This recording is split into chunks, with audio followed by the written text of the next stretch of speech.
Alors, on a évoqué tout à l'heure la Turquie, et ça nous permettra d'aborder les questions européennes. Vous étiez, je le disais, en Turquie il y a 48 heures. Et première parenthèse européenne, la Belgique, contrairement à la France, par exemple, et l'Allemagne, est favorable à l'adhésion de la Turquie comme membre à part entière de l'Union européenne. Pourquoi? Parce que nous sommes favorables au respect des engagements qui ont été pris. On a décidé d'offrir un statut de candidat. Il faut essayer d'avancer chapitre par chapitre dans des négociations. Alors quand on dit qu'on est favorable, c'est évidemment pas à n'importe quelle condition. Il faudra que la Turquie respecte tous les critères politiques, économiques pour entrer dans l'Union européenne. Mais on ne peut pas lancer un statut de candidat et puis dire, en fonction d'état ou d'humeur du moment, ce sera oui ou ce sera non définitivement. On doit avancer. Maintenant, il faut savoir que la négociation est totalement bloquée. Elle va encore l'être plus, je le crains, au deuxième semestre, parce que Chypre présidera l'Union européenne et manifestement ça provoque un gel. Donc nous allons soutenir en Belgique ce que la Commission européenne a mis sur la table, ce qu'on appelle un agenda positif, essayer sur un certain nombre de points de progresser. Mais plus fondamentalement, ce que je souhaite aujourd'hui, l'adhésion, ce n'est pas pour tout de suite, mais aujourd'hui, c'est d'approfondir le dialogue politique. Pour la première fois, dans ce cadre-là en tout cas, nous avons reçu notre collègue des Affaires étrangères au Conseil Affaires étrangères de l'Union européenne, les 27 plus la Turquie uniquement. Or, dans tous les pays de la région, la Turquie joue un rôle, y compris géopolitique, assez important.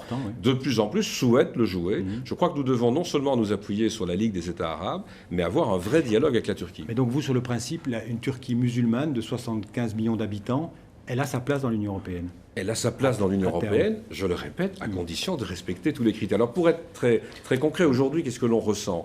On a le sentiment que la Turquie s'éloigne parfois des critères de Copenhague sur le plan politique, même si j'ai rencontré par exemple des minorités religieuses, le grand rabbin à Istanbul, le patriarche de l'Église orthodoxe, tous les deux m'ont dit on va dans la bonne direction. Donc j'étais quand même un peu étonné par rapport à ce que j'entends parfois de la Commission européenne.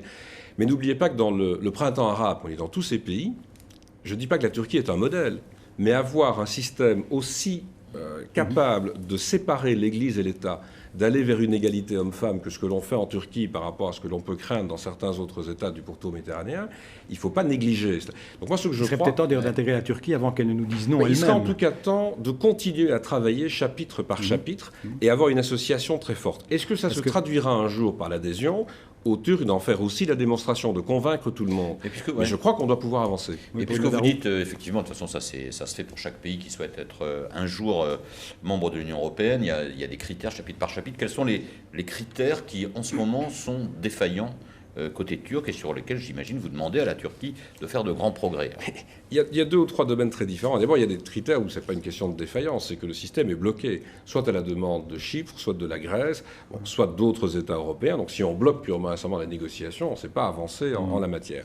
Puis il y a un débat très spécifique que l'on a avec beaucoup d'États européens, c'est le problème des visas.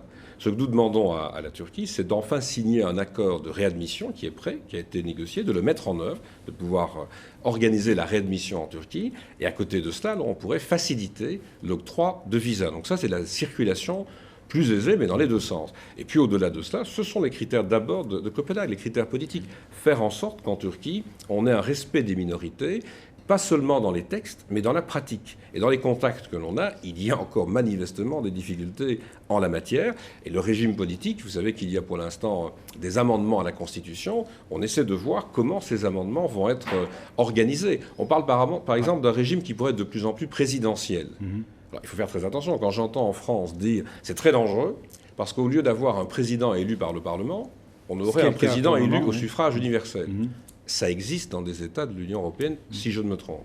Donc, donc on ne peut pas prendre ce seul critère-là. C'est la pratique surtout qui pose problème. C'est de voir si on n'est pas en train d'installer un régime petit à petit qui dérive par rapport au principe de Copenhague. Et puis il y aura le volet économique. La Turquie, elle est quand même très disparate, très différente selon ses propres régions.